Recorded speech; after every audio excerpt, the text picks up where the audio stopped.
sudah mempersilahkan Tuhan Yesus untuk masuk ke dalam hati kita, kita mau dengarkan firman Tuhan. Yuk, kita dengarkan bersama-sama.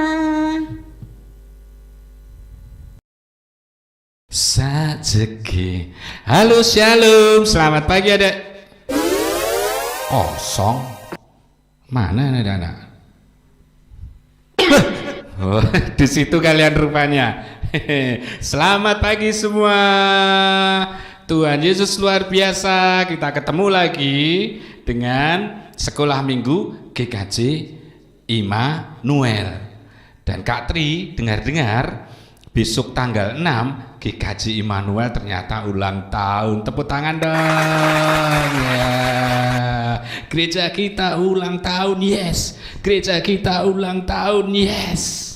Kak Tri berdoa untuk GKJ Immanuel supaya semakin ke depan di usianya, kalau yang tidak salah 25 tahun ini, nanti semakin diberkati oleh Tuhan.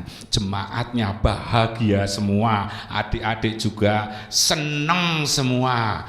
Dan jangan lupa, kalau sudah diberkati harus menjadi berkat. Oke. Hari ini kita akan sekolah minggu, kita akan belajar bersama mengenai berdoa. Tapi Kak Tri mau ajak kita berdoa dulu, ya. Mari kita doa. Tirukan Kak Tri doanya ya. Oke, lipat tangan, tutup mata. Kita berdoa, tirukan Kak Tri. Tuhan Yesus, terima kasih untuk pagi ini. Tuhan sudah memberkati kami. Sekarang kami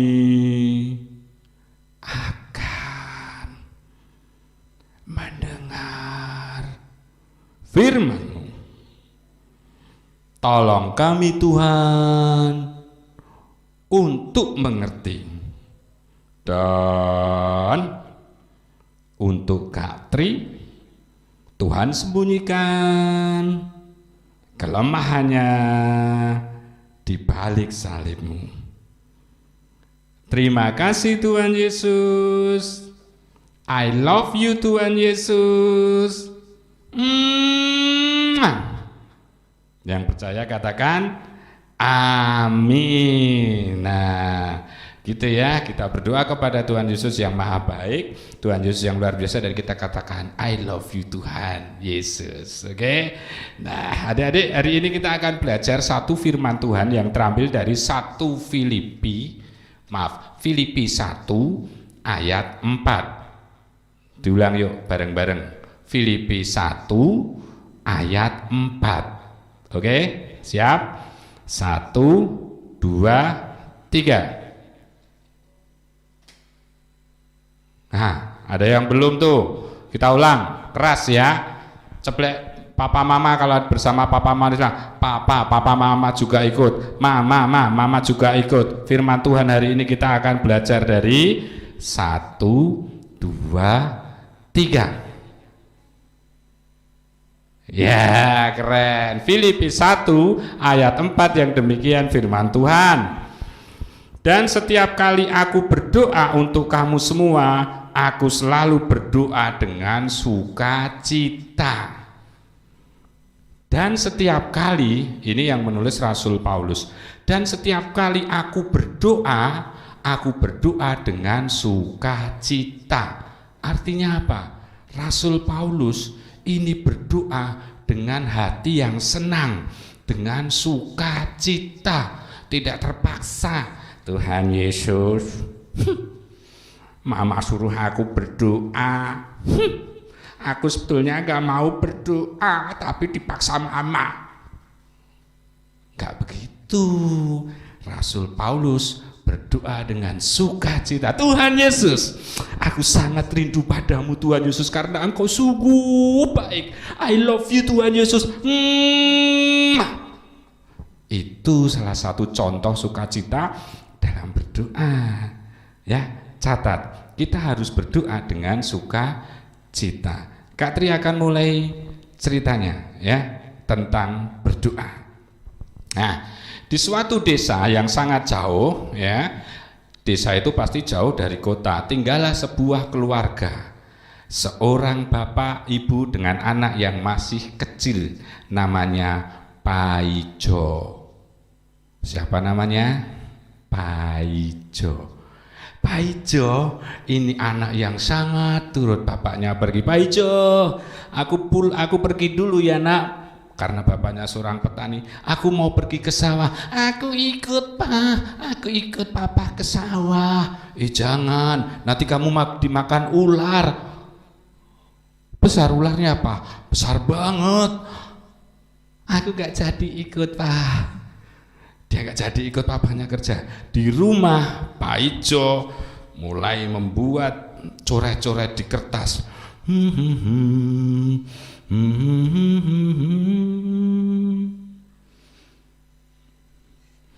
Begitu papanya pulang, papa, apa nak? Aku punya sesuatu untuk papa. Apa nak? Ini pak. Diterima kertas yang dari Paijo, dilihatnya. Anakku. Ternyata Paijo menggambar ayahnya. Ditul kata sayang. Ini bentuk cinta Paijo sama ayahnya. Kamu pintar menggambar Paijo, kata ayahnya. Iya ayah. Aku kalau besok gede mau jadi seorang pelukis. Kamu jadi pelukis? Ditunjukkanlah gambar-gambar yang lain.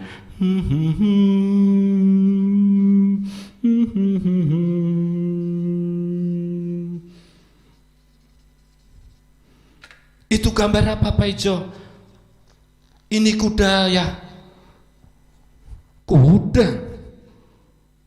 Itu bukan kuda Paijo. Apa ya? Itu jerapah.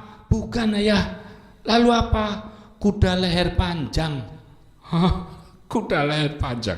Ayahnya berpikir, betul juga ya, mirip kuda memang kalau jerapah itu, cuma lehernya lebih panjang. Oke, akhirnya Paijo bertambah besar. Saatnya dia pergi ke kuliah untuk belajar melukis. Dia datang pada papanya sebagai seorang dewasa yang sudah pemuda. Papa, ya Paijo, aku mau pergi ke kota. Ngapain? Aku mau sekolah melukis di kota. Mendengar itu ayahnya tidak begitu menunjukkan ekspresi gembira adik-adik, tapi dia malah sedih. Kenapa ayah sedih? Aku mau mengejar cita-citaku, Papa. Paijo, kata ayahnya, maafkan ayah nak. Kenapa Papa? Papa tidak bisa menyekolahkan kamu sampai universitas untuk mengejar cita-citamu menjadi seorang pelukis. Kenapa Papa? Papa tidak punya uang. Keluarga Paijo, keluarga yang miskin. Papanya bukan seseorang yang kaya. Dan dia tidak punya uang untuk pergi menyekolahkan Paijo mengejar cita-citanya menjadi pelukis. Tapi Paijo tidak menyerah. Aku tidak menyerah Papa. Aku tetap akan pergi ke kota. Aku tetap akan mendaftar universitas untuk belajar melukis, mengejar cita-citaku menjadi seorang pelukis hebat. Baiklah Paijo, kata ayah, pergilah. Papa berdoa untukmu. Nah ini penting ini. Papanya berdoa untuk Paijo. Walaupun tidak punya uang untuk sekolah, tapi Papa memberi bekal doa. Itu yang menjadi semangat Paijo. Paijo berangkat ke kota jalan kaki.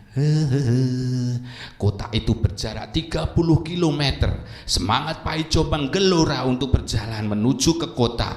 10 km dia masih bisa bertahan dan bersiul menyanyi halo, halo Bandung. 15 km, halo, halo Bandung. 20 km, halo, halo Bandung. 25 km. Tenaganya Paijo sudah habis. Di tengah jalan dia bertemu dengan seseorang. Hai, halo. Hai, halo.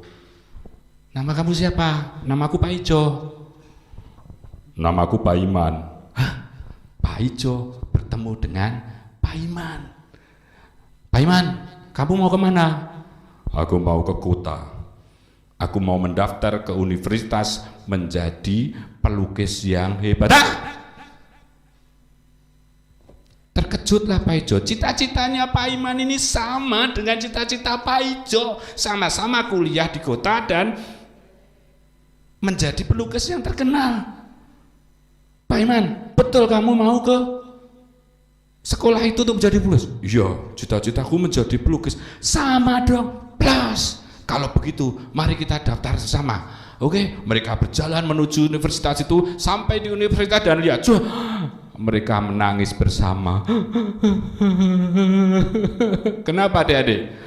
Dilihatnya tertampang di universitas itu harus membayar 100 juta untuk masuk sekolah ini, dan mereka berdua tidak punya uang untuk daftar di sekolah itu. Pupuskah cita-cita mereka? Pak Ijo ingat doa papanya yang di rumah. Papa sudah memberiku bekal doa. Papa di rumah pasti sudah mendoakan aku. Masa aku harus berhenti di sini mengejar cita-citaku? Pak Iman. Ya Pak Ijo. Kita kerjasama. Merampok bank. Jangan, tidak boleh. Sekarang begini. Aku bekerja mencari uang untuk membayar kuliahmu. Kalau nanti kamu kuliahmu sudah selesai, gantian kamu yang bekerja, aku yang kuliah. Oke? Pak Iman menerima ide Pak Ijo. Oke Pak Ijo, aku setuju.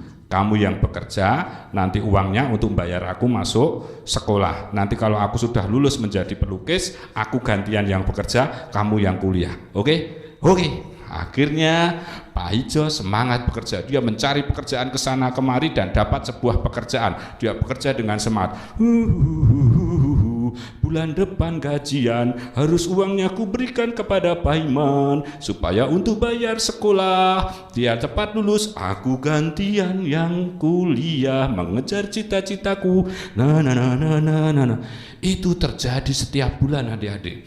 Pak Ijo bekerja dengan keras, menghasilkan uang diberikan kepada Pak Iman untuk membayar kuliahnya sehingga dia cepat lulus, dan kalau lulus gantian dia yang bekerja, Pak Ijo yang kuliah.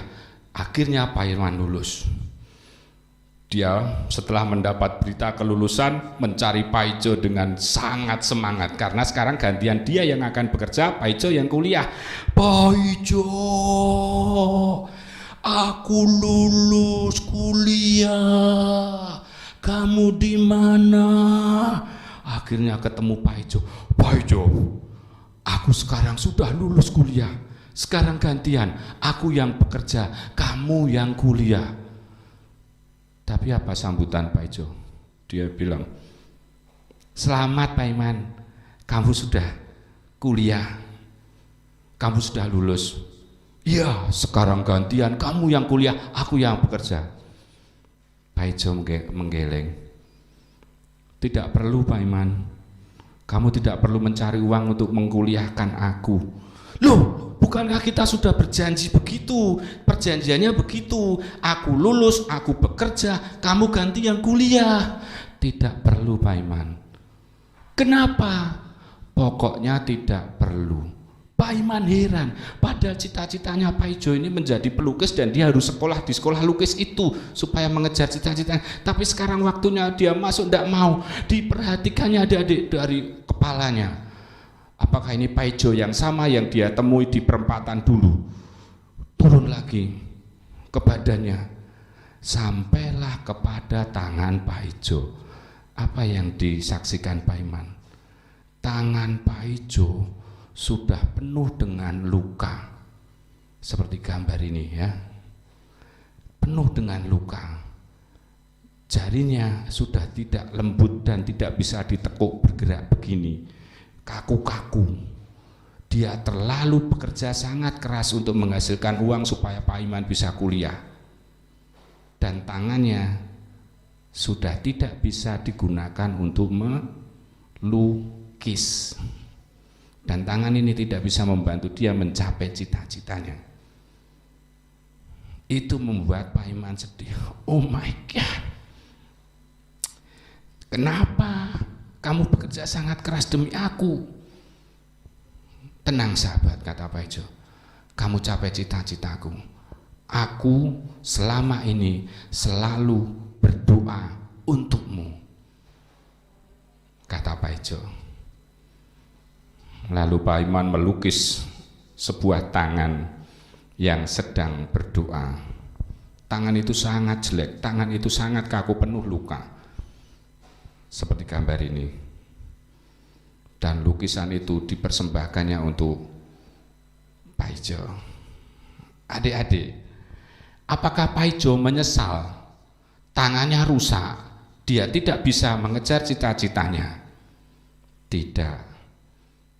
Apakah Pak Ijo menyesal harus meluangkan waktu berdoa bagi temannya Pak Iman ini supaya mencapai cita-citanya? Tidak. Pak Ijo dengan penuh sukacita berdoa bagi Pak Iman setiap hari, setiap saat, supaya Pak Iman ini bisa mencapai cita-citanya. Karena dia teringat orang tuanya yang di rumah pasti juga berdoa untuk dia. Seperti ketika dia akan berangkat, papanya bilang, ayah selalu berdoa untuk Muna. Dan doa itu menghasilkan kekuatan yang luar biasa.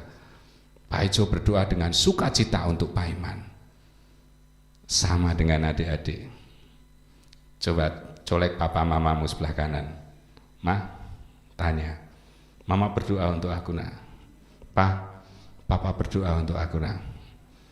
Mereka pasti bilang, setiap hari aku berdoa untukmu nak, dan aku bersuka cita di dalam doa. Sekarang bagian adik-adik. Sudahkah adik-adik juga berdoa untuk sahabat-sahabat adik-adik? Ya. Sudahkah adik-adik berdoa untuk papa mama yang di samping kalian?